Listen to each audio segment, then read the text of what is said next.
সকালবেলা হাওড়ায় ফুলের মার্কেট দেখতে দেখতে আমরা চলে গেলাম হাওড়া স্টেশন। কারণ আমাদের হাওড়া থেকে বন্দে ভারত এক্সপ্রেস ধরতে হবে, যেটা যাবে এনজেপি। 6:30টার পর নাগাদ আমাদের সকালবেলা দিয়ে দিল দুটো ম্যারি বিস্কুট, আর ওখানে বন্দে ভারত একটা খুব সুন্দর একটা লেখা রয়েছে, ওয়েলকাম, এবং পরিষ্কার পরিচ্ছন্ন প্রচণ্ড, এবং সাথে এখানে রয়েছে দুধ, চিনি, সমস্ত কিছু রয়েছে। তারপরে ওটা খেয়ে কমপ্লিট করতে না করতে চলে এলো, দেখো এখানে ডিমের অমলেট, সাথে গাজর, পেঁয়াজ এগুলো দিয়েছে, জ্যাম দিয়েছে, এখানে সল্ট, এখানে টমেটো কেচাপ, এখানে ব্রেড রয়েছে, কটা রয়েছে আমি জানি না, কারণ আমি খাইনি, তৈরিও নি। আমুল বাটার রয়েছে এখানে, কিন্তু অমলেটটা দারুণ ছিল।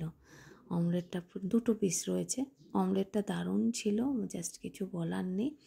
এরপরে চলে আসলো দুপুরবেলা, মোটামুটি 12টার পর থেকেই দিয়ে দেয় খাবার। তো এখানে রয়েছে দই, এখানে রুটি দিয়েছে 2 পিস, বেশ ভালোই রুটিটা খেতে।